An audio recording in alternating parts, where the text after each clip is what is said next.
Sit down if you want to. Right in the middle of what's going on. I'm in the middle of an interrogation. Take a seat, young Skywalker.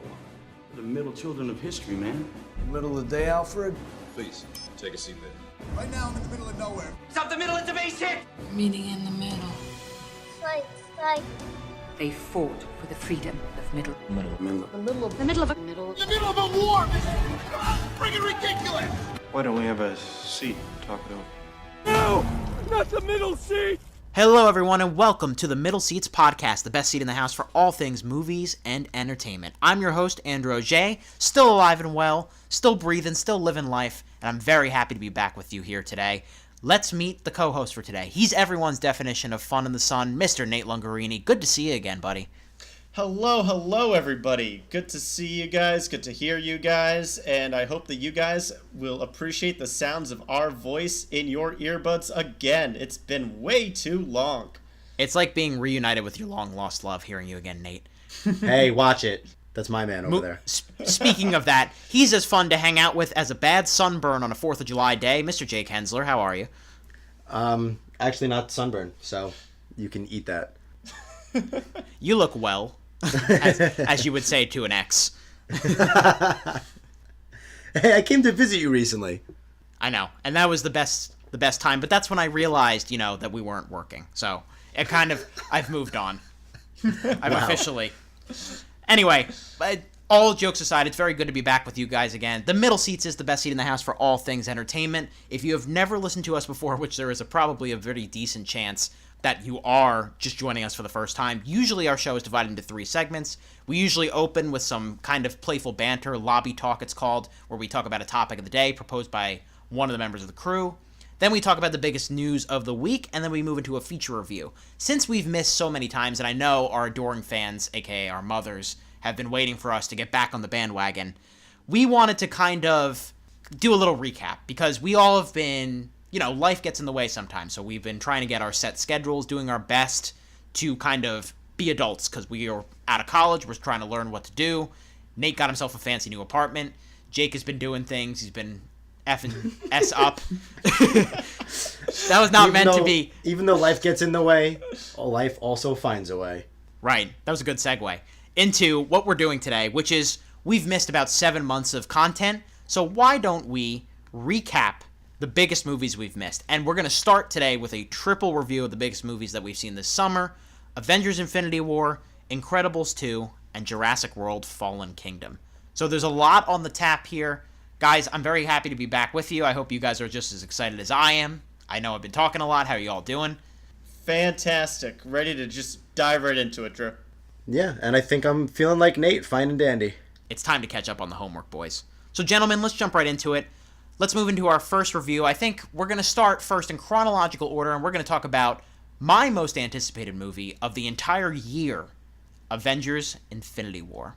The entire time I knew him, he only ever had one goal: to wipe out half the universe. If he gets all the Infinity Stones, he can do it with the snap of his fingers. We got one advantage.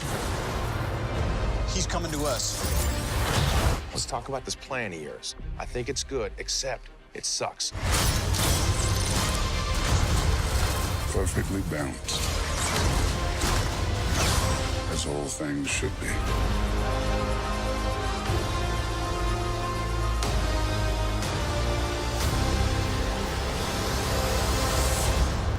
So Avengers Infinity War, of course, opened on April 26th, not May 4th, like we originally thought it was. Last week checked in with you. They actually moved the date up a little bit. Directed by Joe and Anthony Russo. It's a record breaker. It stars everyone in Hollywood. I don't have to go through everybody. Basically, here's what it boils down to plot-wise. A villain, the Mad Titan Thanos, he wants to bring balance to the universe. And then teams of Avengers and Guardians of the Galaxy, they work together to try to stop him, with various things going on, various huge battles, various casualties, and various amounts of fun to be had. So guys, of course, this movie has so much to live up to. It's living up to a decade's worth of hype. It's trying to fill impossible expectations. Let's start with, I'm going to roll the dice in my head. Let's start with Nate. Nate, what did you think of Avengers Infinity War after all this time? I, like almost every single person that I've talked to, absolutely loved it. This movie literally defined hype for a generation of moviegoers, and not only did it live up to it, but it surprised almost everyone who came into that theater and walked out completely shocked at how the events played out, blown away by the action sequences, loving all the characters that we've grown to love in the past 10 years of movies.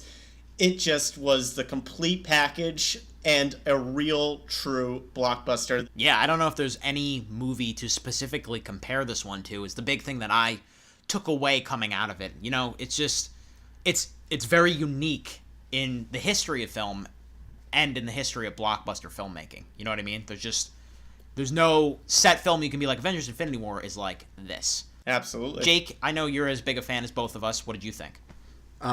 Pretty much on board. Like Nate said, almost everybody was happy with it. You know, it's not really divisive. Almost everybody that went to see it liked it, loved it, was amazed, cried, laughed, was blown away. Not that I cried, but I'm in that bandwagon. Jake's like, I ain't no bitch. I wasn't crying.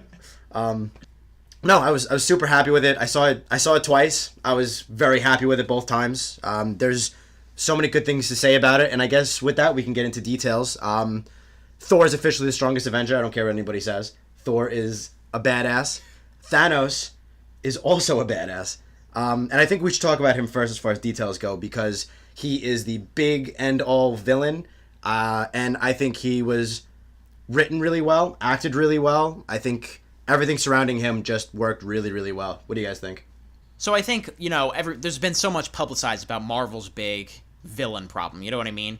And Jake, you're right, it's fitting that we start with Thanos, because he's basically the main character of this film. We've spent so much time getting to know all these other heroes, and they've been the main characters of their own films, that now they're kind of side pieces, they're important pieces, but on the chessboard, Thanos is without a doubt the king.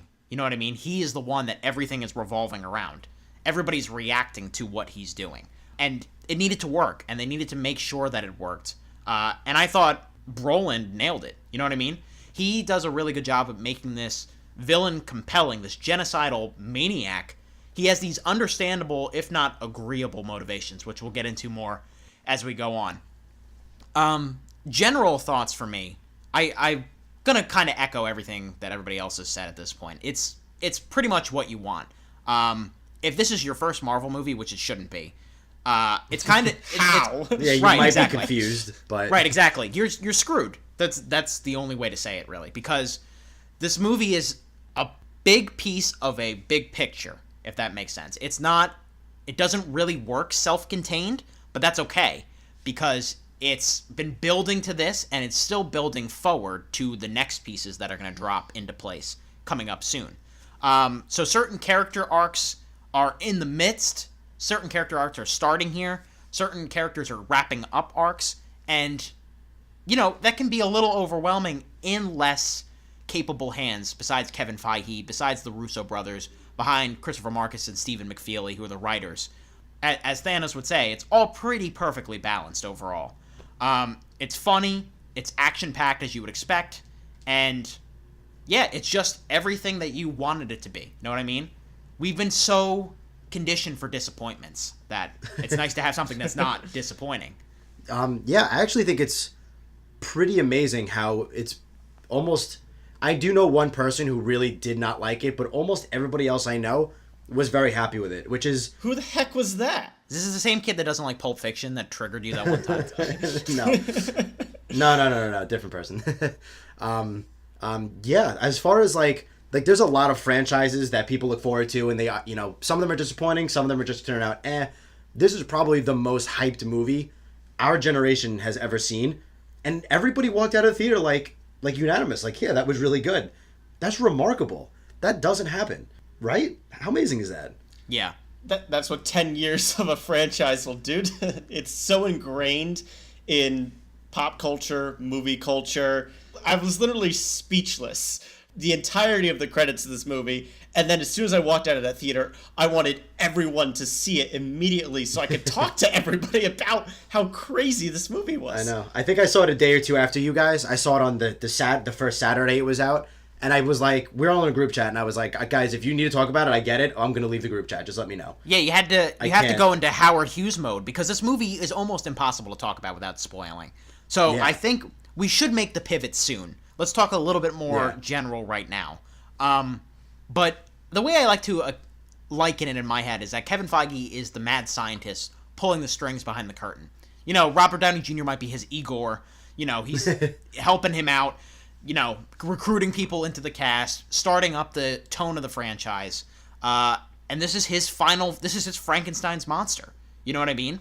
This is everything that he has been putting together. And the fact that it works is incredible. It's alive. It's alive and punching. It's alive. Alive and breaking box office records. Yeah, for real. Yeah, for and it's real. I don't think any of us are saying that this is a perfect movie because it's not. No. When you are charting untouched territory like this, there's going to be growing pains. There's going to be certain things. Like, there are certain major characters here that kind of get the shaft at points just because... You know, there's just so many things to balance that, you know, you... Right, because there's 50 of them. Right, exactly. So that was guaranteed to happen. However, the people that needed the focus got the correct focus, I think. Mm-hmm. More or less. I don't think this is a spoiler. I would have liked to see more Captain America screen time. Considering he's the poster boy besides Iron Man, I would have liked to see him a little bit more. That is one of the few critiques I actually do have. I was a little disappointed we didn't get more of Cap. Just because he's such a staple... And Winter Soldier and Civil War have become, if not my absolute favorites, one of my absolute favorites. So I was hoping to get a little bit more of him, but again, you're not going to win them all. Mm-hmm. Yeah, I think that's fair. I'm curious. Is this the biggest ensemble cast movie ever made? It has to be, right? It has to be. Can't think of anything else. There's been huge casts, but literally every single main hero in this movie, even the side heroes, are all huge names. Right. Don Cheadle's like Academy Award nominee. Like, it's a big name. Right. Yeah. Looking at that poster gives me a stomachache. There's too many people on it. Too many big names. Your eyes just gravitate. And not even like Bradley Cooper's face isn't on there, but you know behind that fucking raccoon is Bradley Cooper. Like, yeah. Right. A great actor. Right. We can't really do a deep dive into this film because there's just so much to talk about without going into spoilers. But before we go into spoilers, we usually like to give our ratings here. We rate movies on the seat scale here on the Middle Seats podcast. Here's the actual scale. Here's how things work. If we think a movie is really close to perfect, we give it a royal throne. If we think a movie is great but has a couple of flaws, but it's worth going to see it in the theater and having a good time, we give it a plush recliner. If we think a movie has a certain amount of flaws, not too much, but is an enjoyable mess in its own way, we give it a wooden seat. If it's the inverse of that, where we think it has a lot of flaws, but there are some redeemable elements, we give it a damp lawn chair. And if a movie has almost no redeemable elements, we give it a sleazy outhouse, stinky, sleazy outhouse. And also... Geostorm. Yeah, Geostorm would be a prime example of one that we've recovered in the past that I think most of us gave a sleazy outhouse. I can't remember exactly, but I also know that was a Happy Death Day thing for Nate as well. But we won't revisit the negative past. We'll let the past die. And... just a little caveat to that, if we think the movie needs to be seen with a big crowd, if we need to see on the biggest screen possible, we give it a little moniker called the bag of popcorn. Well, we'll just put that right next to the rating, right there in the corner, where you can see it. Moving on, let's do Jake this time. Jake, what do you give Avengers Infinity War? I'm a little stingy with Royal Thrones, but this is quite the gem Infinity Stone encrusted plush recliner. Like, it's pretty much as amazing as you can get without being perfect. Or, like, it's not a perfect movie, but it's pretty damn amazing. So I can't quite throw it the Royal Throne, but I'm very happy with giving it a uber expensive plush recliner with a bag of popcorn for sure. If you did not see this in theaters, I don't know what you were doing or why, but this should have been seen in theaters for sure. You can still see it. It's still in there. Yeah, I got it. That's true. Yeah, it's still in there for probably another couple months. That's true. In fact, can we wrap this up? I want to go see it again. Yeah. If you didn't or still haven't, I don't know what to tell you. Just go ahead and do that because you're missing out. Right. Nate, how about you? Honestly, I didn't even give this a second of hesitation. This is an easy Royal Throne for me. I think for a movie with this big of a scale, spread out over so many years of movies, able to pull off something that was still cohesive, still had all the fan service, still had a incredible plot, all this amazing things going for it, in a way that still wasn't predictable after literally dozens of these movies, is incomprehensibly cool. It is one of the biggest things we've ever seen in cinema, and it pulled it off. I had a blast with this movie. I saw it twice. I will happily get the DVD and continue watching it for many years to come until Avengers Infinity War 2 comes out and blows us all away again. We'll see what happens. Hopefully. But easy Royal Throne. This blew me and millions of people that saw it completely away. Yeah, I mean, it does its job. It does what it needs to do. And more. And more. Yeah, it's really hard to grade this movie on the top, because it's so self-contained and so exists in its own universe. Like I was saying, there's no comps to it specifically. But I know in my gut that what it did was it gave me chills, it made my jaw drop, it gave me a great time, and it satisfied me to the point where, I wasn't let down at any point. It's not a perfect movie. I feel like I'm overdoing that qualification. I'm not trying to. I'm just trying to make it clear that, like, any rating that I give it is not with a caveat, but with my head on my shoulders correctly, because there's just so much hype that you had to take away from it and just look at the movie as its own and just judge it in that regard. So judging it like that, I'm giving it a very, very, very plush recliner. Not quite Royal Throne. Very, very close. It's close for me too. It's about as close to a Royal Throne as you can get without quite getting there, in my opinion. Right. I'm letting Dark Knight's easy Royal Throne. This one is doesn't quite get You guys are indecisive jerks. I'm not indecisive. Right. I'm trying to hype myself down and grade. I'm trying to grade. I'm like... No, he's right. I am indecisive. I can barely rate something on a 1 to 10 scale, let alone a 1 to 5. Right. No, I know. Yeah, you're fucking You guys got indecisive. to put the report cards away and just have a good time. You've always been indecisive, Jake. That's no... Oh, yeah. I know. I'm like, can I give it a 7.2? Maybe it's 0.4? I don't know. I think my problem is the opposite. I'm too calculated. So I know exactly where I have this. It is definitely top 10 Marvel. No problem with that. Top 5, we'll have to take a look at the list, because Marvel's made some really fucking good movies.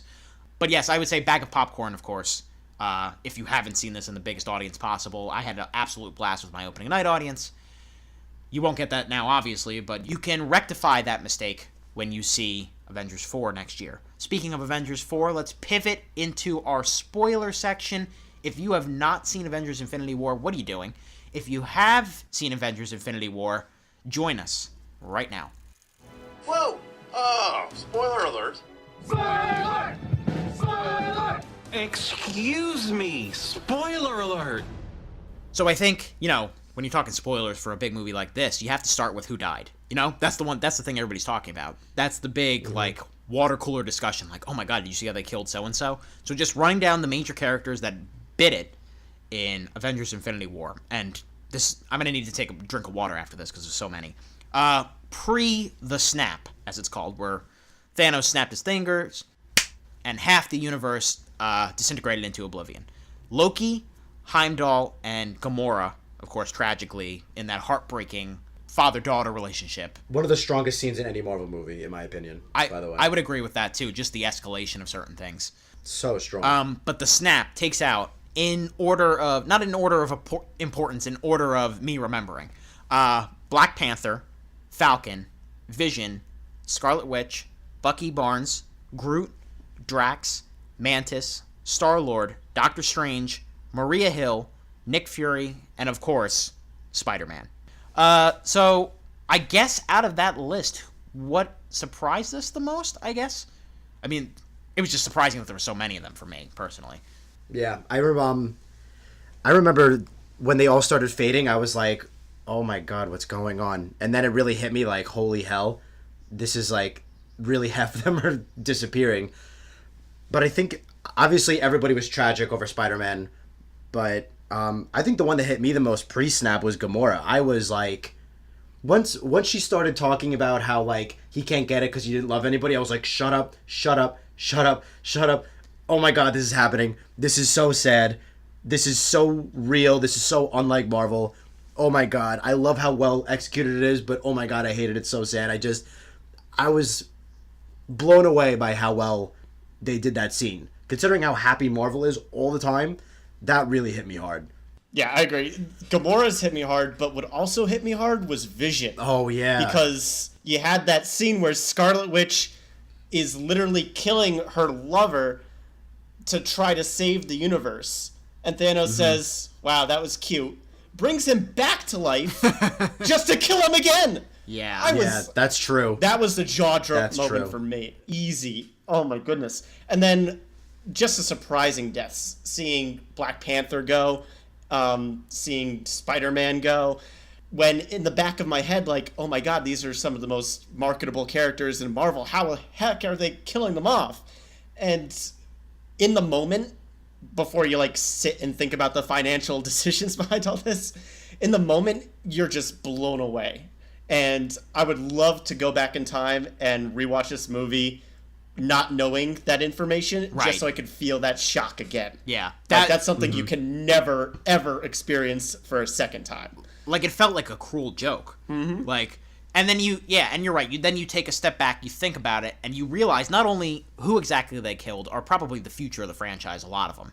Like, we already know Spider-Man's getting another adventure. We already know Black Panther's coming back. Doctor Strange and the Guardians are coming back. I don't know which Guardians are coming back, because there's a chance that Gamora stays dead. Yeah, that's what's interesting.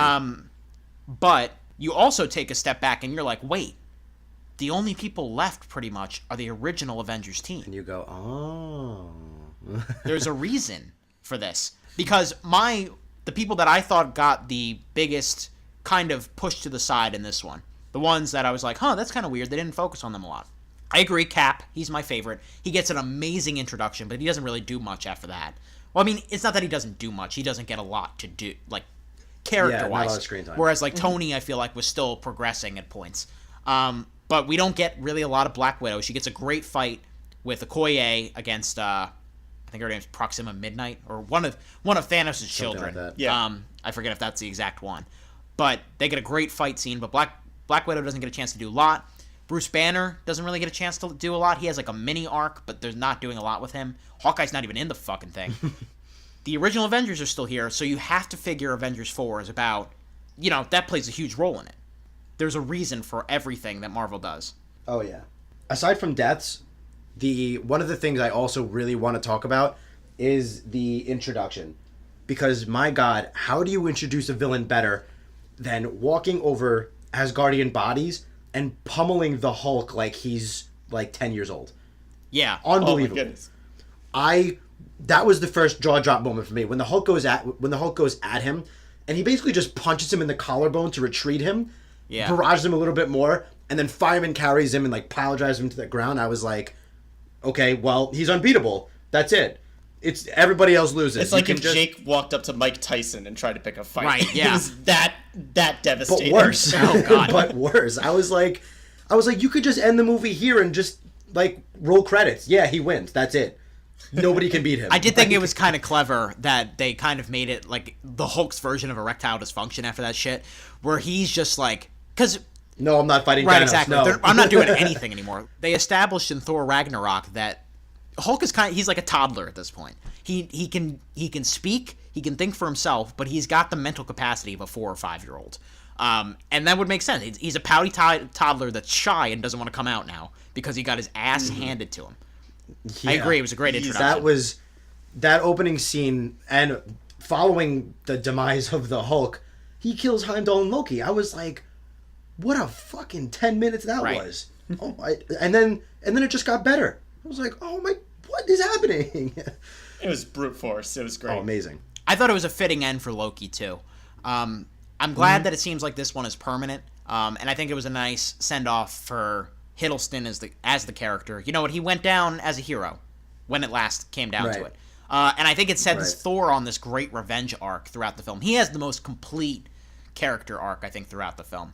Definitely. I don't know if it's complete or not, but my favorite small scene, there's not a lot of time for the smaller scenes where the characters just talk to each other and they interact. There's a lot of big battles and a lot of big action moments where people are moving to different places. But I think my favorite small scene, Thor and Rocket have a conversation, and Thor's basically like, I've lost everything. What else do I have left to lose, even if I lose my life in this fight? It's like, I'm paraphrasing, but it's just a little beautiful, beautiful moment, and it shows how far Hemsworth has come as an actor. Yeah, yeah, absolutely. And you really do feel for him. And I love how Thor is not like the mainstream comic book character, but he's become such a fan favorite through good acting, writing, directing, producing, the whole 9 yards. He's just become he's probably got the most screen time in the movie, along with Iron Man and Thanos probably. Like, people, myself included, people love Thor now. He's awesome. So not only does he kick ass, but Hemsworth just does a great job. Right. Yeah, I think it just speaks to how well Marvel has picked these characters and molded these characters over time, to the point where if you close your eyes and say, imagine this superhero, you're thinking about the movie. You might not be thinking about the comic books anymore if you're a fan, because the movies have just really ingrained each of these actors into their role. Right. Yeah. Their casting is impeccable across the board. Mm-hmm. They just do such a good job of picking the right people for it, including picking Brolin as Thanos, who, the fact that he had me for a second being like, that kind of makes sense. Wait, you're a murderer. You're a really bad person. Like, he just does such a great job. He's clearly just this lonely being that thinks he's fulfilling his purpose, but his purpose is so fucked up that it's just devastating for everybody else when he gets what he wants, and he ultimately does. Oh my god. And I love a movie where bad guy wins just because it's not the norm. And to have that winning be so impactful, not just to the movie, not just to your emotions, but to the whole franchise. This is huge. This is a turning point for Marvel as a cinematic universe that is built up to be for so long. Oh, yeah. And I think it's huge that they got Thanos right. Because like Andrew said, Marvel has a bit of a villain problem, but there were multiple times in this movie where Thanos punches the audience in the gut. I think first when he pummels Hulk, and then when he makes Star-Lord try to kill Gamora, and it turns out it was a reality alter. That was tough. Actually killing Gamora was tough. Killing Vision, like, there's so many moments where you go, oh my god, this guy is brilliant, but he sucks. I hate him, but he's amazing. Like, so many points in this movie. So good. And Marvel just did such a good job holding this card for so long. Yeah. Every single Marvel movie up to this point has had a happy ending where the hero, through whatever flaws they had, whatever obstacles they faced, managed to make the right decisions to get to the right ending. It doesn't matter in this movie because Thanos. Right. Thanos he's just so powerful. Thanos literally, screw the rules. I'm Thanos. Yeah. Nothing you're going to do can stop me. Period. Yep. Yeah, I will say this about Marvel's villain problem. I've liked probably 5 of the last 6 of the villains. Just thinking through real fast, I really like Michael Keaton's Vulture. I was obviously love Keaton as Vulture. Obviously, Michael B. Jordan's performance as Killmonger is amazing in Black Panther. I really like Kurt Russell as Ego. I thought Cate Blanchett was really fun as Hela in Thor Ragnarok. They've been getting better. Like, credit where credit is due. So we need to shift gears because we have 2 other movies to talk about here. Yeah, there's so much Avengers we can talk about this all day. I'll give everybody one last chance to bring up 1 or 2 things that they liked. If very briefly, Nate, final things. Just go see the movie, man. Just nerd out with all of us and talk about what crazy things they could possibly do to top this in 3 Marvel movies from now when we get the final Avengers movie of this stage of the franchise. It's gonna be huge. I can't wait. Yeah, just accept it. It's Marvel's generation. They're owning it. Nobody else can even compete. And then join in. I'm not one to conform or hop on the bandwagon, but this is a bandwagon that most people can enjoy if they give it a shot. If you haven't already somehow. Yeah. So yeah, I'm with Nate. Just an excellent experience. If you weren't convinced by now, there's a tall Peter Dinklage in this, so just go see it. That's all I got to say. Oh yeah, hell yeah. Anyway, from one superhero movie to another, we're going to pivot from my most anticipated movie of 2018 to my second most anticipated movie of 2018. Let's get Incredible and talk about Incredibles 2. Bye, sweetie. I'll watch the kids, no problem. Combustion imminent? What does that mean? Ah! It means fire, Robert. You know it's crazy, right? To help my family, I gotta leave it. To fix the law, I gotta break it.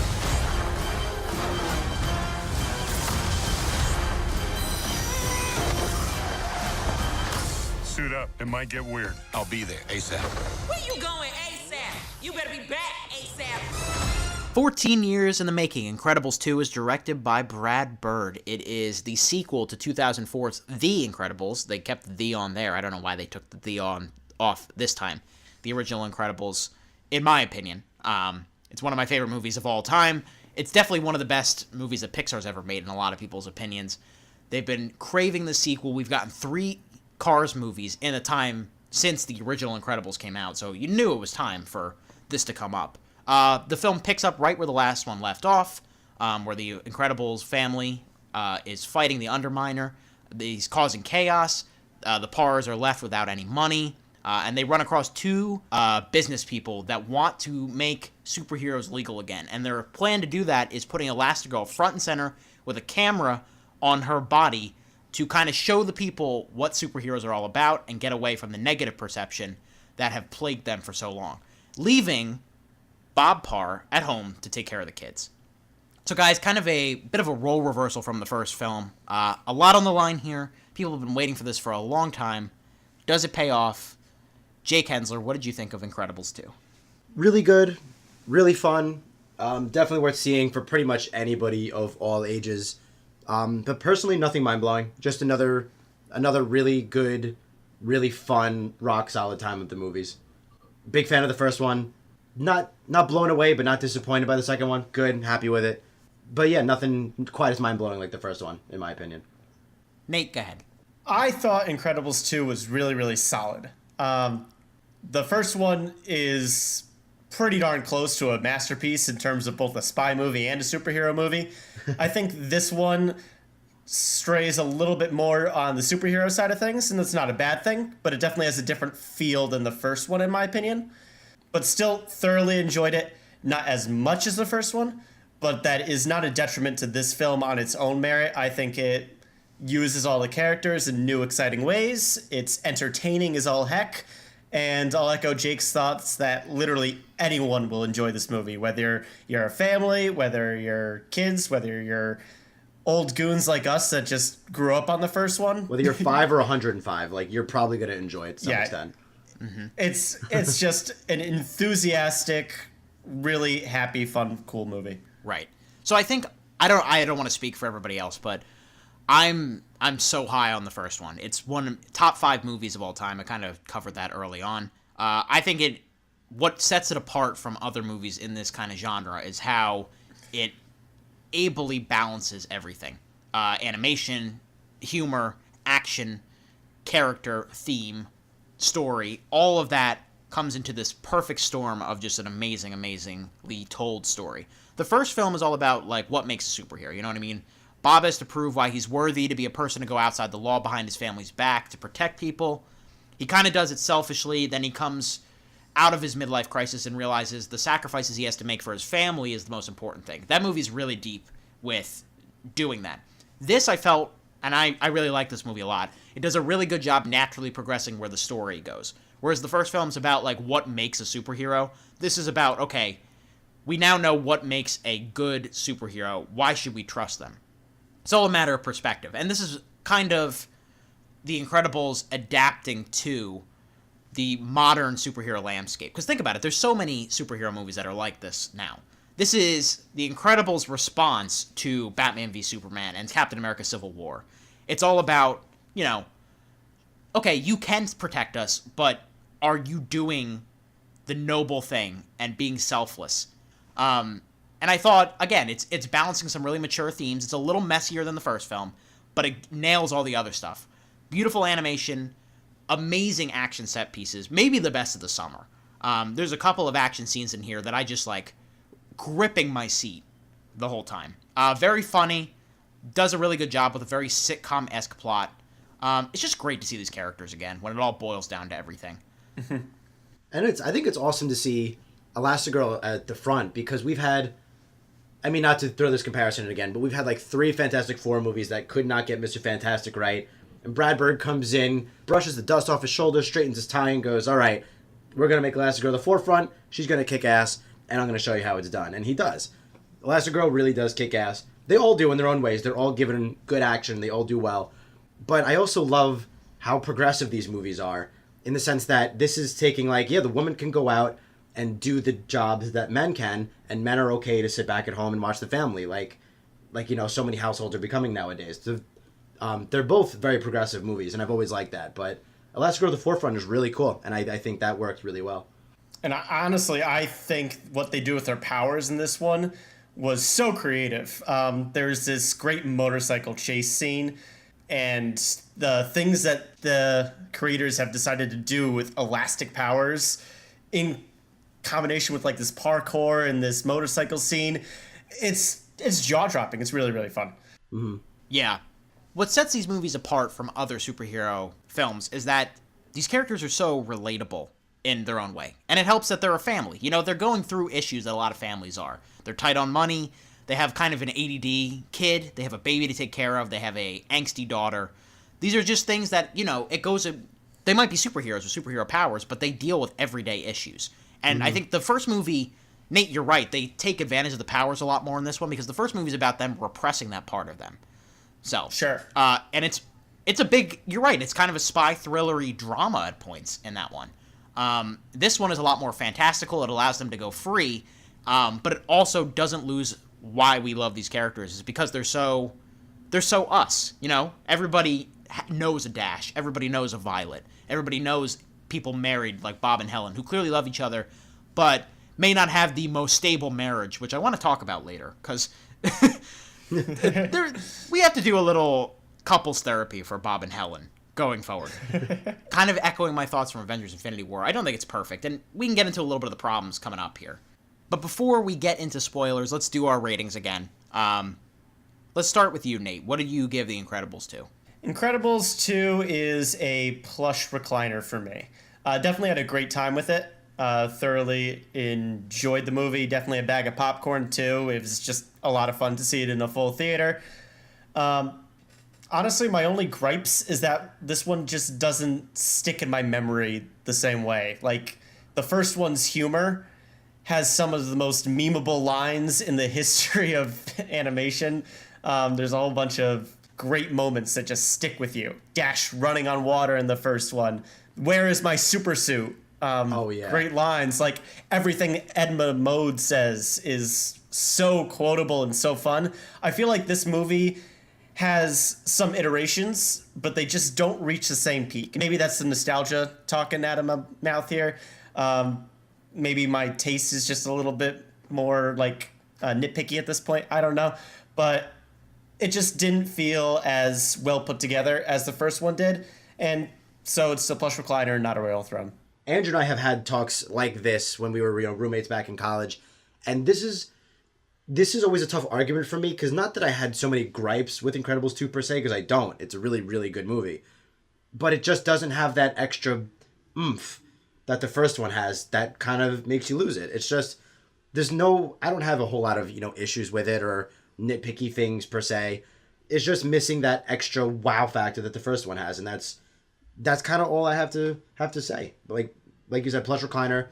It's hard to say what I like and didn't like when it's just there's something kind of missing that the first one has that the second one just doesn't, and that's kind of, I don't know. It's kind of all it is. I've had this talk with people before, and it's hard to really explain, but I think I did the best I could. Right. I've seen it twice now, so I think I have a better handle on what I really liked and what I really didn't like. So I have less of a general feeling, like you're saying, Jake, and I know I can pinpoint specific things that I thought. This movie looks beautiful. It's really well directed, like really well crafted, start to finish. It's extremely entertaining. It's really funny. The bad things that we'll get more into. It's a pretty big step down villain-wise from the original film. Yeah. The villain serves a very distinct purpose. We'll get into that in a second, but it can be seen coming from a mile away. Kind of bends over backwards at points to recreate, like, famous moments, like the Where's My Super Suit? They kind of try to do, like, a callback to that, but it just doesn't land. It's such a nothing. But I would definitely give it a plus recliner. I think it's pretty great. It's a pretty great movie. It's just not. It was never going to touch what the original film means to me and what it means to so many people, and that's fine. That's okay. Like I am basically breathing a sigh of relief that it's not a disaster. Which sounds like a backhanded compliment, but it's really not, because it could have very easily fallen flat on its face. So, having said that, let's move into spoilers. And I don't think this one will take as long, but again, if you have not seen Incredibles 2, this is your time to tune out now. Are you still here? You shouldn't be, because we're about to spoil Incredibles 2. Anybody have a specific place where they want to start? I think the villain plays a good start, unless Nate has something better. Yeah, let's start with villain then. But yeah, to dive right into it, villain is uber predictable and not quite written as well as Syndrome, and to be expected, but it was pretty damn predictable. Like, upon entrance, you go, got it, okay. And that was, you just knew right from the get-go who it was. You might have guessed the motivation as well. So there wasn't really a whole surprise. It wasn't a lot to it like Syndrome was. And that was probably my biggest nitpick of the entire thing. The villain was just like, I don't know, not quite as good as Syndrome. So that was probably the biggest thing I had. Let's say who it is. What's her name? Evelyn Dever is her name. Yeah, so her name is Evelyn Dever. It almost sounds evil when you say it out loud, like Evil Endeavor. Am I reading into that too much? Nice. Oh, yeah. Wow. Nicely done. Yeah. So she's the person behind the screenslaver. And to be fair, there is this really cool scene where Ellen, as Elastigirl, is doing some parkour thing trying to find screenslaver, as there's like a monologue going on over the radio. Right. And there's some really cool points in there, like, you don't like to talk, you like talk shows. Basically, yep. Just talking about consumerism in society. And there's some really pointed parts there that really jumped out to me, like, wow, that's mature for a kids movie. Like, this isn't a kids movie. Yeah. Although, just to interject for a second, I really didn't feel like they did a lot with that. You know what I mean? Like, they mentioned it, and then it just dropped. That was what I was getting to, Drew, is that there's this great scene where, like, whoa, that's some heavy stuff here. And then none of it comes up ever again. When she goes over her whole, like, evil plan of, oh, I'm going to turn the world against superheroes and show the world that you guys aren't as good as you think you are. It's just like, we've seen this before. It's the villain who's pretending to be on the hero's side, and then, oh, it's a backstab, and oh, I'm just gonna make you guys look bad. And it's just like, such potential, but you just didn't know how to focus it into a laser point that made it a compelling villain. Right. I actually thought, I thought they were going to go Unbreakable with it, where she, like, was staging accidents.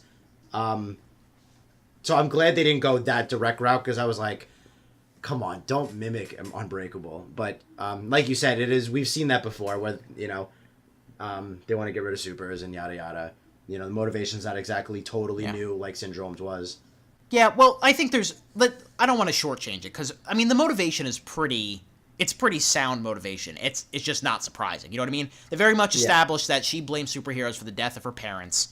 And she very much blames, specifically, this idea that, why are we so dependent on you? You know what I mean? What have you ever done for us? So, her plan to get rid of the superheroes is a whole nother story. That's pretty convoluted. That shit is very convoluted, I think, in my opinion. It depends on so many things going right for it to actually work. Yeah. But also her screenslaver stuff, so anti-devices when she's the really techie person. So, like, was that an idea? I'm generally asking, like, what do you guys think? Was that the design of that character meant to throw people off her scent? I actually don't know, because it kind of sounds like screenslaver is like a anti-technology addiction kind of thing. That's what it sounds like. Oh, you're also addicted to your technology. I can, like, brainwash you. But you're right. That's what she's good at. So yeah, I don't know. Yeah. I actually haven't thought about that yet. I'm just asking. I don't have an answer. That was something that's an that interesting came question. Yeah, don't look at me. I'm not going to philosophize on this one. Yeah, I guess I haven't really thought about it too philosophically yet. I don't know. So I think we all are kind of on the same page as far as Evelyn. She's voiced well, I think, by Janine Garofalo, is the actress that voices her. Bob Odenkirk does a really good job, I think, as her brother. Looks like him too. Yeah. Animation-wise. Oh, very much like him. Just the animation in general. Intentionally so. Yeah, exactly. Jonathan Banks takes over Mike from Breaking Bad. Yeah, I didn't pick it up at first. But yeah, the original actor died a couple years ago, so they had to fill him in. But I think he did a really nice job filling in. But let's circle back around to the action, I think.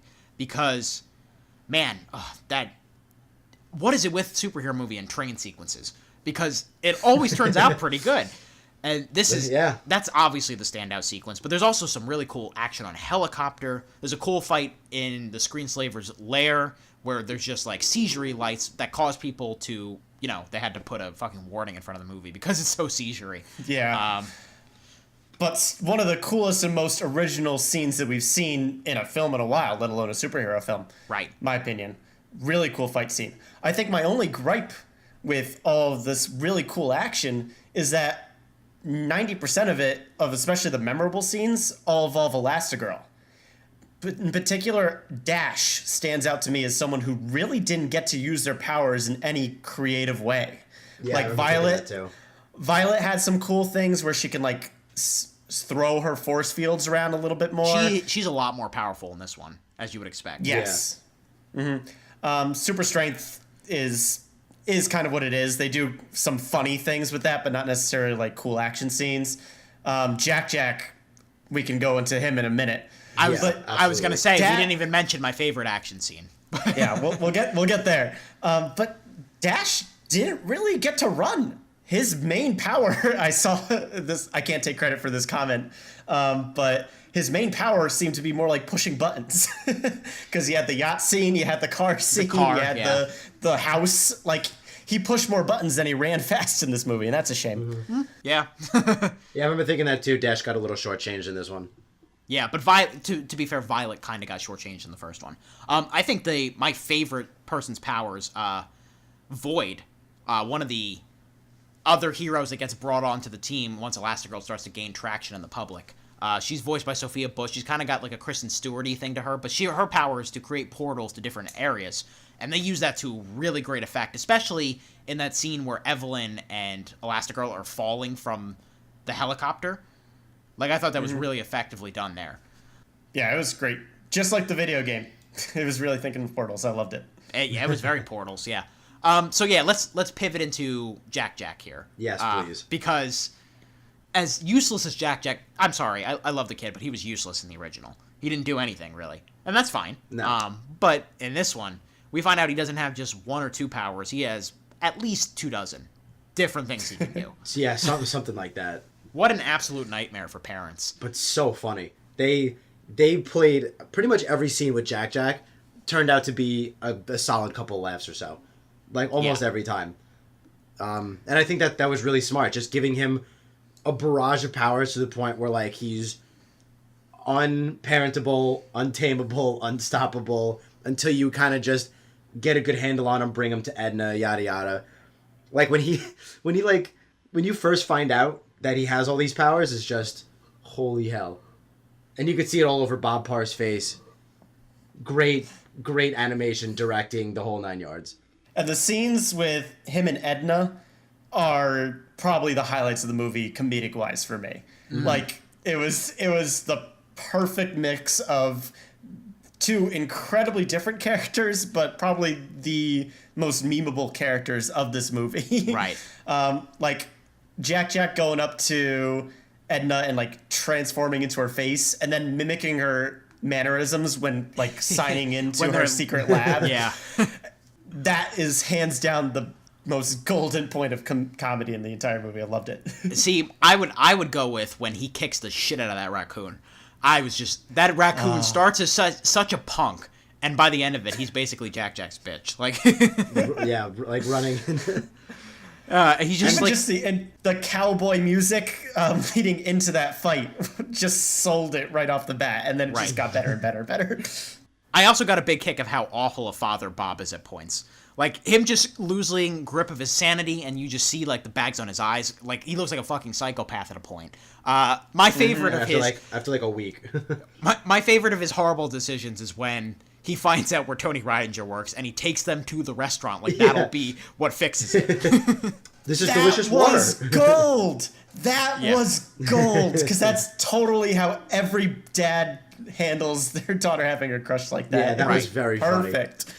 It was perfect. He asks, like, where they get their water from, and he's just like, it's the sink, probably. I don't know. And Dash is like, this is delicious tap. Yeah. That got the biggest laughs out of my theater, my belly included. Funny. Yeah, that was a good one. Pivoting into... I've been saying pivoting a lot. I gotta stop pivoting. It's gonna hurt my ankles. Yeah, Ross. Right, exactly. Nice Friends reference. That was A+. But I want to talk about Bob and Helen's marriage a little bit. Oh yeah, you mentioned that earlier. We've been seeing... We've watched them for what? 4 hours of movie at this point, and we've probably seen about 15 minutes where they're not jealous of each other, yelling at each other, or just like stressed out of their mind. Like, this is not a healthy marriage, guys. It's not. It's not. You look at Bob. Bob has to muster the courage to tell his wife he's proud of her. They both have a lot of issues that they have to work on, clearly. Yeah. To be fair, because this movie takes place immediately after the last movie, we are seeing these characters at the most stress they've ever been in their entire lives, right? I was going to say that. The most stressful parts of their lives are happening now, and that's what we're only seeing. Right. They're 2 weeks away from going homeless. They're desperate. They're doing illegal things. Yeah, I can buy that. I'm not saying... Right after Syndrome. I'm not saying that anybody's to blame here. I'm just saying it's not a healthy marriage. I'm just saying that. I don't have... Although he did show up almost late to his wedding in the first one, so maybe he's... Right, and that was just kind of like swiped to the side, too. Yeah. Anyway, we need to move on to our final movie here. But final thoughts, guys. Jake, anything else to say about Incredibles 2? Not necessarily. I think it's just a really, really good, rock solid, animated / superhero movie. Really fun time at the movies. If you saw the first one, there's no reason you haven't seen the second one. There's no reason you haven't seen either of these movies. Period. They're both. The first one's great. The first one's absolutely great. Second one's really, really good. Also, and they're for anybody. If you're 5, like I said earlier, if you're 5 or 105, you will like these movies. So, yeah, go see them. I won't repeat too much of what Jake said, other than the fact that the bar for the first one was incredibly high, and this one got pretty darn close. Very enjoyable movie. I'm honestly curious to see if they go for a third. It definitely has the money behind it. Well, the Underminer's still at large, so I think they will. True, yeah. Mm-hmm. I don't know where they could progress the story anymore, you know? We'll find out. Shepard's a smart guy, so I think they will. I didn't really think we needed a sequel. Well, I mean, I wanted one, but I wanted it to be the right story. And this movie proves to be the right story. It's a natural progression of everything that made the first one work. It's not quite as good. It's a little bit more messy. It's hard to capture lightning in a bottle twice, as we know. Yeah. So many times before, people have fucked that up. But it's a really rousing, really entertaining experience that I enjoyed more the second time and will probably enjoy more and more future, just as I get to appreciate the art and all the hard work that went into this. Incredibles 2 isn't quite incredible, but it's pretty darn close, in my opinion. That'll do it for our review of Incredibles 2. So we did my first most anticipated movie of the year. We've done my second most anticipated movie of the year. Now let's talk about Jurassic World Fallen Kingdom. How many can you save? 11 species. Blue is the last of her kind. A rescue op. What could go wrong? This is the most dangerous creature that ever walked the earth. Genetic power has now been unleashed. You can't put it back in the box. These creatures were here before us. And if we're not careful, they're gonna be here after. Jurassic World Fallen Kingdom was directed by J.A. Bayona. It is the sequel to 2015's Jurassic World, and it's the fifth film in the Jurassic World franchise. I think it's safe to say, guys, that, I mean, we might have expected Jurassic World to be a hit back in 2015, but I don't think anybody expected it to be, like, top 10 all-time, top 10 globally all-time. We're talking money-wise here, not quality money. Yeah. Oh, yeah. I mean, yes. Just to specify for the people listening. Right. Yeah. I ain't no punk like that. I'm not gonna do that. Anyway, top 10 at the box office, not in our hearts though. So this, just to get into the basic plot here, this picks up a couple years after the original Jurassic World. A volcano is about to erupt on the island of Isla Nublar. That's where all the dinosaurs are held from the original Jurassic Park site. Claire and Owen they're approached by a team led by Benjamin Lockwood, who was a former partner of John Hammond that we had never met before. And the plan is to basically, very simply, go in, get the dinosaurs off the island before they go extinct again. The world is in this bit of turmoil state where they don't know, should we let the dinosaurs go extinct? Should we save them? It's a bit of a push-pull, given the events of what have happened in the past from the different Jurassic Park adventures. Now, guys, obviously, this is not going to make as much money as the original Jurassic World because that was such a lightning in a bottle situation. So it's making plenty. Yeah, it's certainly not strapped for cash, though. How is it in comparison? Jay Bayona's a pretty good director. He's done some things like The Impossible, that big tsunami movie starring Naomi Watts. He's also done a Monster Calls, which is a pretty solid fantasy drama. He did that? I like that, actually. Yep, he did I forgot he did that. He did a pretty good Spanish horror movie called The Orphanage. So he's got a wide variety of films he's touched. Jake, so let's start with you, because I know you're the one... Well, I think both of you have seen it recently, but I know for a fact you've seen it very recently, Jake. Pretty fresh in your mind. Yeah. So what did you think of this? So, little backstory. I actually probably like the first Jurassic World more than either of you, I would say. I know I like it more than you, Andrew. I would imagine I like it more than Nate. Yeah, I wasn't a huge fan. I don't love it, but I thought it was good. I thought it was fun. I thought it was entertaining. I was not a fan at all. And I went in with kind of low expectations for this. And basically the entire time I was like, this is so stupid. This is so dumb. This is so annoying. I was getting frustrated. I was getting agitated. And that was with low expectations. I was like, come on. I'm pretty sold that like a producer's grandson wrote the script and then they were like, hey, you actual writer, edit this in 24 hours. It goes in production next week. Like, what happened? Who wrote this and why did nobody pitch in at all? I was so frustrated with the script. Like maybe some direction was fine, but I could not get over how bad the writing was. I was getting so mad. You lost some words there for a second. I was getting so frustrated. I thought we were going to lose you. You were Elmer Fudding on me and Porky Pig. I could not wait to talk about it because I was not expecting greatness by any means, and I walked out still like, are you kidding me? Well, Nate, I'm wondering if you're going to have more cohesive thoughts than that, because that sounds like a state of shock. But if I understand correctly, did you say you hated the first one? No, generally I do like the first one. I think it's entertaining enough to not get wrapped up in plot holes. This one was not entertaining enough to cover how many idiotic character decisions there were. I was just mad. I was getting so mad. Nate, what do you think? Nate. That's actually an interesting point, because I think the thing that annoyed me the most about Jurassic World 1 was the character decisions. I don't think so much character decisions were the issue here. It was just the direction of the plot and just the decisions that this movie made. I will grant that Jurassic World's Fallen Kingdom tries something new with the second half of the movie. That sounds like such a backhanded compliment. That's because it is. Because it doesn't work. Right. I was like, where are you going with this? That's the gif of Bart Simpson holding up the cake that says, at least you tried, and then he throws it in the trash. Yeah, it was a different direction, but you could tell by the end of the movie that the different direction was a setup for the inevitable sequel that comes out of this, and that annoyed me. But most annoying to me was just the constant weird pacing of the plot of this movie, because the steps it takes to get from A to B to C is zigzagging the whole way through. And it's so cartoonishly fake. Like, obviously, we're not talking realistic dinosaurs here, but the original Jurassic Park had some really cool, really in-depth philosophical arguments to make.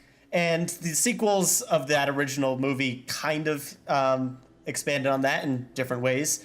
But Jurassic World, and especially this one, just fall flat on its face. It's cartoonishly bad how awful the script is, to Jake's point there. And are we giving the Lost World and Jurassic Park 3 credit now? I'm not on board with that. Like, I mean, I guess Spielberg made the second one, so there was a little bit of craft there, but really, for me, like, I know I've sent Jake this article, but Nate, if I haven't sent you this article that I'm about to reference, remind me to do this after the show. There's an article that was published on ScreenCrush.com. I believe it was by a writer by the name of Matt Singer. I can't confirm that, but it definitely was on Screen Crush. And he goes down and he talks about what has made the sequels to Jurassic Park fail. And the main scene that Jurassic Park has that makes the characters likable and the characters redeemable is the fact that they do not know they're going to an island of dinosaurs before they go to the island of dinosaurs.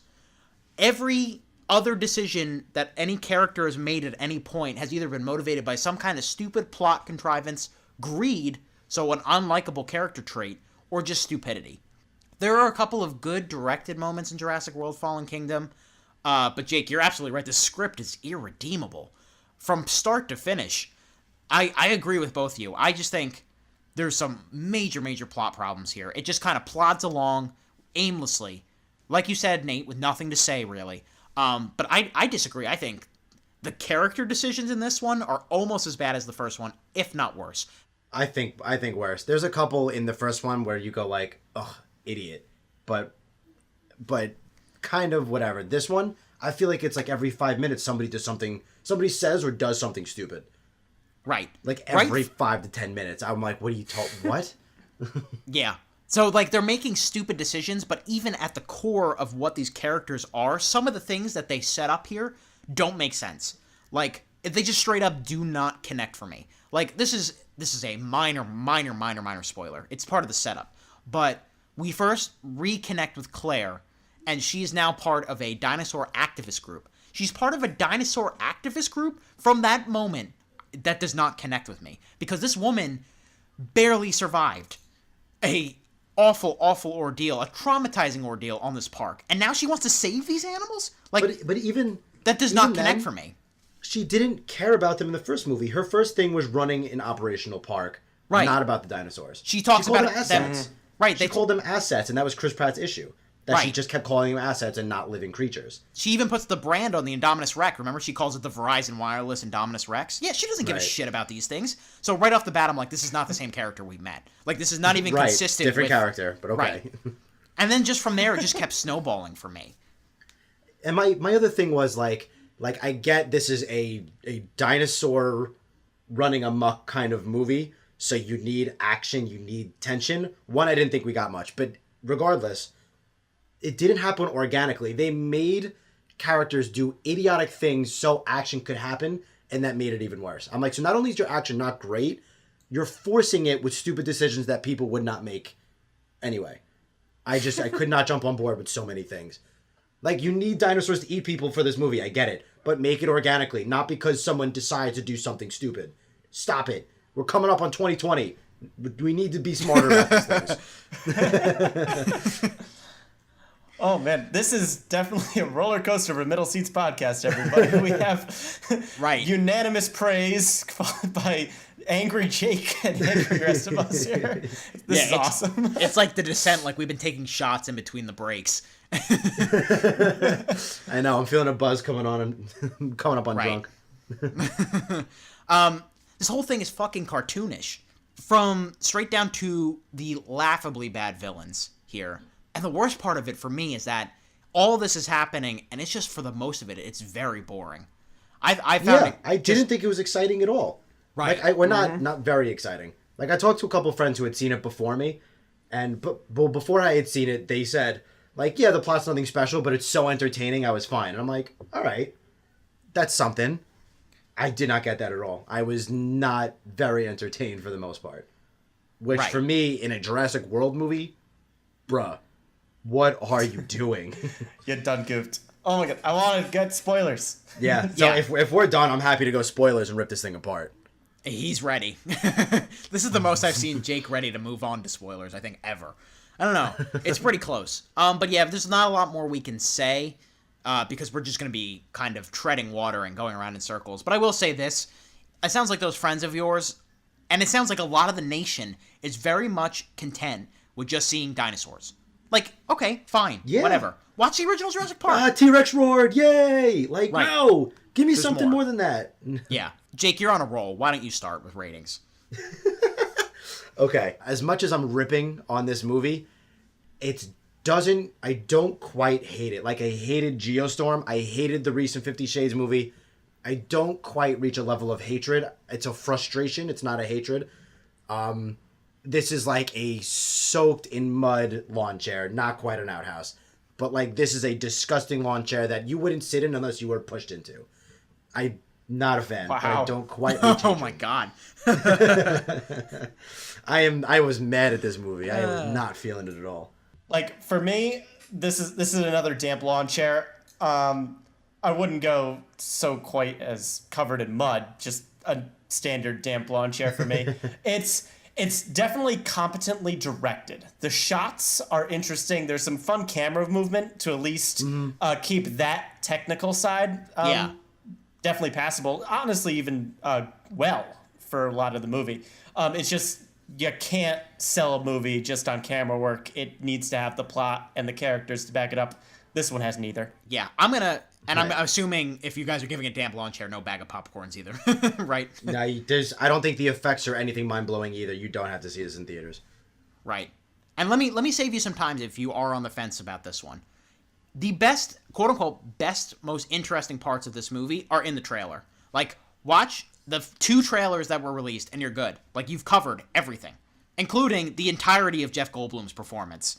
We're like, God, the most unbelievable cash grab paycheck I've ever seen. And I'm not blaming him. I just think it's hilarious that he saw the script and he was like, "You want me to do what? Okay." For how long? Yeah, right. I'll be there tomorrow and leave the next day. Like, right. But I think we're all in agreement about this one. We may differentiate on minor points. I'm also in the damp lawn chair category. I'm not quite in the Ian Malcolm, that is one big pile of shit line, but that still is reserved for Jurassic Park 3 for me. There's no this movie could have used an Alan though. That's what I'm saying. Like, because it's boring. It's tough. So yeah, there's no way to fully rip it apart without going into spoilers. If you've not seen Jurassic World: Fallen Kingdom, if you stick around, you're not going to believe some of the things we have to say coming up. But because you're going to be like, this is a movie about dinosaurs? Okay. Anyway, moving into spoilers right now. So, again, Jake, you're on a roll. Go ahead. What bothered me the most? I don't know if there was one thing that stuck out the most. It was just consistently like, what? Actually, you know what? No, I have a really interesting point to bring up. Why the fuck are we cloning people, and why the fuck does it matter? Why is it a footnote is my question. Like... Yeah, why was it in the script? It brought nothing. There was no So, okay, we're in spoilers, so it doesn't matter. The granddaughter of the guy that worked with Dr. Hammond is in this movie. She's got a decent role to play. Who has never been mentioned, by the way. This right, no, she's a new character. This partner of John Hammond has never been mentioned before. Right, all new characters. The granddaughter of the guy that worked with Hammond has a decent role in this movie, and she's apparently a clone of someone that has died, I guess. I don't know. There's no fucking point. It doesn't matter. There's no reason that she's a clone. There's no reason that anybody wrote this in or kept it in the movie, but she is. Like, as soon as they said that, I was like, are they gonna go somewhere with that? I just don't. I'm not.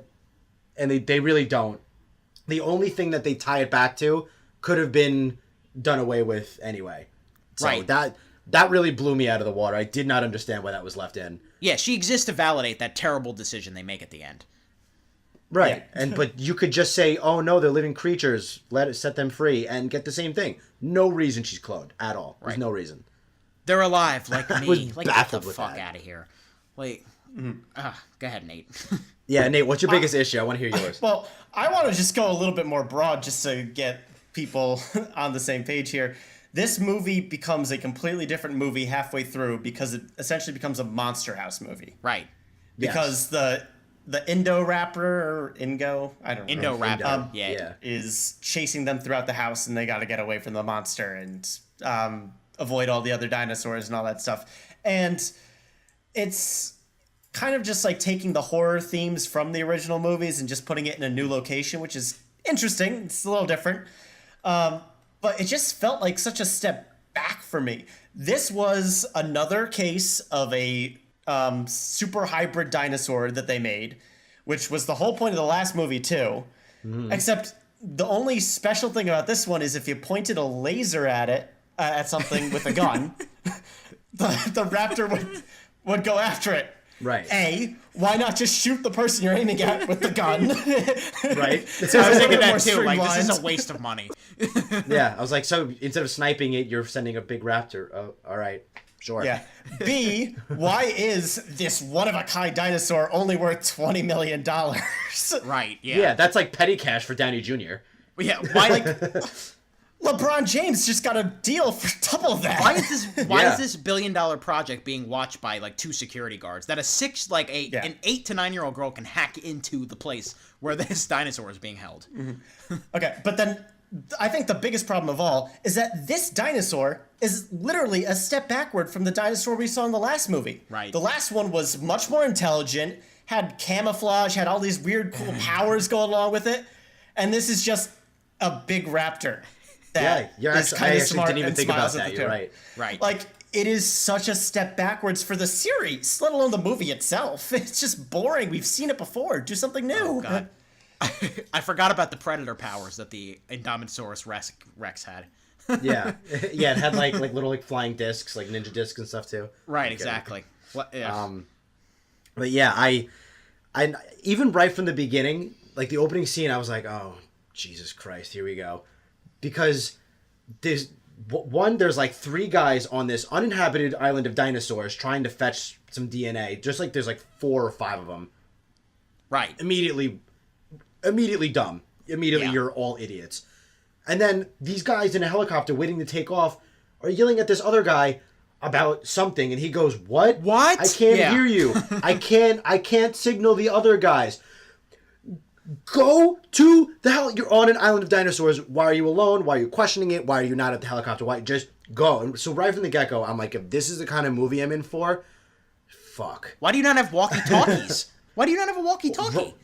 I had so many questions. They pull the Jurassic Park card 3 times in that opening sequence where you just barely get away from the dinosaur, only to think that you're in the clear, and then the dinosaur eats you. Yeah. They pull the same card 3 times in the opening scene with the same character, and then they do that a million times throughout the movie, because that's just the Jurassic Park card. Oh, your hubris got the best of you, and that's why you got eaten. So, like, that's why people went and saw these movies to begin with, but you can't pull that card every single time. Right. Gets old. So, guys, I'm going to give you my inside Hollywood knowledge that I have, because I think I know what happened here. Colin Trevorrow, back in, like, 2013, sat down with the Universal and kind of told them, like, I have a great idea for a Jurassic World trilogy. I have a great idea for where it's going to start, and I have a interesting idea where this 3rd movie's going to go. And then they asked him, like, okay, so what happens in the 2nd movie? And he just had no answer. They leave the island somehow. Right. Morbidly curious, I'll say. Because they have not earned my respect to actually be excited for the 3rd one. But it's a new direction. It is a new direction. And that was one of the only positives I had, too. I was like, all right, not that my hopes are high by any means, but, I mean, okay, so spoiler alert, the dinosaurs are running amok through Earth. There's a shot of a T-Rex and a lion having a roaring match. They're out with humans and everything else. It's a cool idea. If done right, it could be exciting, but my hopes are not high. They're just, I can't have them high after what I just watched. Right. Spend some time on a script, get a solid director, then put out your movie. Stop doing it in like a month. Right. And just the core character work here is just so sloppy. Like I already mentioned my problems with the character that Claire is now. But just the other side characters. Like this kid that they bring along with them to kind of be their tech expert. Played by Justice Smith, a really talented young actor. He was in The Get Down on Netflix. He was in the Dear White People movie. He's a really good actor. This kid is too scared to get on a plane, and you're taking him along to this island of vicious dinosaurs. Like, this is an easy rewrite. Claire used to work on the island. She can hack all this shit. Done. That's it. Yep. He's there for comic relief. Yep. That's it. And a bad job at that, too. Yeah. This other hippie girl they bring along, she's more competent. She's kind of like a vet. She's able to heal Blue when they need it. She's the kind of character that just walks out of armored vehicles alone. Immediately I was like, I'm so mad at this movie already. I want to see the Brontosaurus. I can't look from my window. I'm gonna get out and make everybody else go get me. Right, you're aware there's no cages here. If it steps on you, you're dead. Right. The only justification for a character that made sense to me going back to the island is Owen. And one, that's because Chris Pratt is doing everything he can to try to keep this afloat. It's so mind-boggling to me that they write Owen Grady as this like big badass, but they barely give Chris Pratt anything funny to say at any point. Like, how you play to your fucking strengths here? What are you doing? Yeah. But it makes sense that he wants to go after Blue, I guess. Maybe he still wants Claire. Yeah. Like, no, that was the only justification for going back to the island that I was okay with. Like, okay, all right, you raised this unique animal, you have an attachment to it, you want to go back and save it. Sure, I can roll with that. But nobody else has a real reason to go back. Like, not even money, because you could pay me, $500 million. I'm not gonna get it from Ted. So yeah, I think everybody knows where I stand on this. You want to talk villains? How bad the villains are, and then kind of go into final thoughts. Yeah, I think that's a good idea. Nate, why don't you kick this one off? Because, I mean, there's a couple of main villains. There's ripoff of Clever Girl, ripoff of that guy, only more mercenary, and then there's ripoff of every other character, like every other like corporate greedy guy. Honestly, that's all I need to say is that it's the stereotypical corporate greedy people, and we've seen these in Jurassic Park movies before, where everyone's just go over their greed. The difference with this movie is that the greedy young guy, I've already forgot his name because he's so forgettable, is so incompetent to top it all off. A, you're undervaluing your dinosaurs. B, you give yourself the motivation that you are okay killing people because he kills the old guy. Right. But then he isn't okay killing Chris Pratt's character and the girl's character later, even though he says treat them like they're dead, but then just leaves them in the cell. Just kill them. Right. Like, it's just levels of incompetency over and over again. You could have played it like, I'm not a monster, I'm just greedy, and it would have been slightly okay, but they just want to go full cartoon, evil, bad Bond villain style, where here's my master plan, but try to stop me, I bet you can't. And it's just dumb. What even is his master plan? Like, he's just greedy. Make money. Just to sell dinosaurs and make money. It's like Toy Story. Money. I mean, that's his whole thing. That's all he needs. Yeah.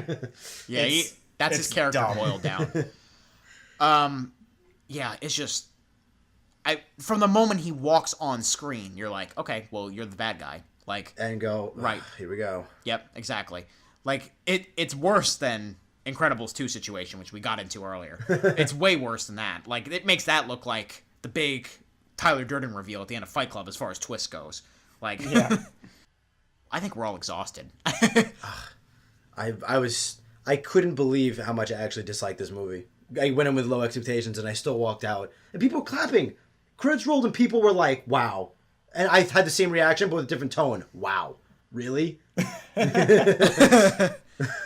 just still boggled that Jeff Goldblum has more lines in the trailer than he does in the movie. He's basically just everything you see in the trailer is in the movie as far as Goldblum goes. Right. Easiest hour of filming and paycheck of your life. I don't know, guys. I'm lost for words. I mean, Nate and I kind of previewed this earlier in the year when we first saw the trailer.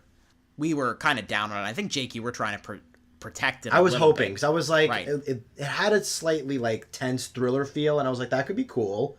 No, it's kind of funny how we've kind of reversed here. I'm the most down on it. Nate and I are just kind of pitying it at this point, I think. It's those expectations, man. You got to keep them low. That's what I did. I went in low after hearing some people talk about it, like you guys. I'm like, all right, going low. Right. But Anything else, gentlemen? If I had to just sum up my overall gripe with the movie, besides the script and obvious issues that we've hammered to death here, is that this series doesn't know what it wants to do with the dinosaurs. Like, are they forces of nature? Are they the protagonists? Are they the antagonists? This movie doesn't really know, because it ends the movie with this positive message of how these creatures need to go free into the wild and all that stuff. And you're supposed to feel happy that the dinosaurs have escaped, because the music is happy, right? Right. But the entire movie and the series up to this point is kind of given the dinosaurs the villainous roles. So It's actually very true. Pick a lane, or go into more of the gray area with the characters of your movie, the human ones, and the dinosaurs, and elaborate on it. But this movie doesn't have any sort of direction with that whatsoever. White, black, or gray, it's just not there at all. Yeah. And that's why these movies are going to continue to be subpar until they get their act together. Right. And if we're keeping them as the protagonists and we're like kind of trying to glorify them as these beautiful creatures, one, bullshit.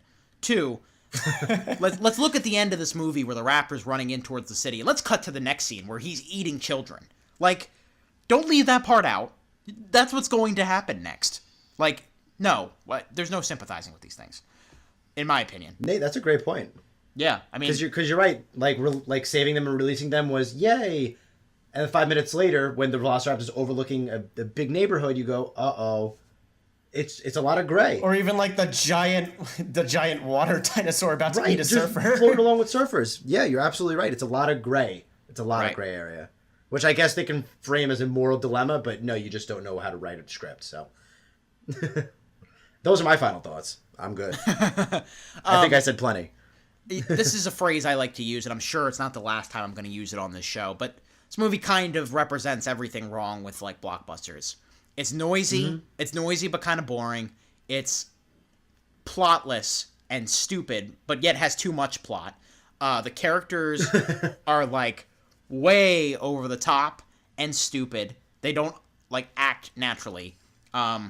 I feel bad for Chris Pratt because he's doing what he can, and I feel bad for J.A. Bayona, who does that. The haunted house parts at the end, or I guess not haunted house, monster movie haunted house parts, were pretty effective. If I didn't see the whole thing in the fucking trailer, but you know that's just another. That's not his fault. It looks fine, I guess. That's what's keeping it from sleazy outhouse. I feel like, because now the more I'm talking about it, we need to stop talking about it because I'm gonna start reevaluating. Can't go to bed angry, Drew. Right. So let's end on a happy note here. That'll do it for our big return episode here of the Middle Seats podcast. Before we go, Nate Lungarini, there are a bunch of places people can find us on the internet. What are they? Absolutely. Here's how you can get in touch with us. Please like, comment, and subscribe to our YouTube channel, The Middle Seats. You can also listen to us on the go on both SoundCloud and iTunes. So check out the links in the description down below for all those details. For any questions, comments, and updates on the show, keep an eye on our Facebook and Twitter, both at The Middle Seats. And if you like what you hear and want to see more content, let us know and spread the word. We also want to kind of direct your attention towards our spin-off show, Freeze Frame, where we jump back in time to discuss films of the past, both the distant past and the recent past. This week, we're going to kind of continue with our spring and summer cleaning here, our catch-up. Talk about some of our favorite films of 2018 so far, so be on the lookout for that. As Nate said, support us on all those social media platforms. Look out for our next episode. It should be coming a lot sooner than the ones that we've been doing. We haven't nailed down an exact schedule. We haven't nailed down an exact movie we're going to do. It's most likely will be either probably Skyscraper with The Rock, or there's going to be Equalizer 2 that it could be. It could be Mission Impossible. Just keep your eye out. We're back, and we're ready to roll again. For Nate Lungarini and Jake Hensler, I'm Andrew O'Jay. Keep that seat warm, everybody. We're back, and we'll be back again very soon.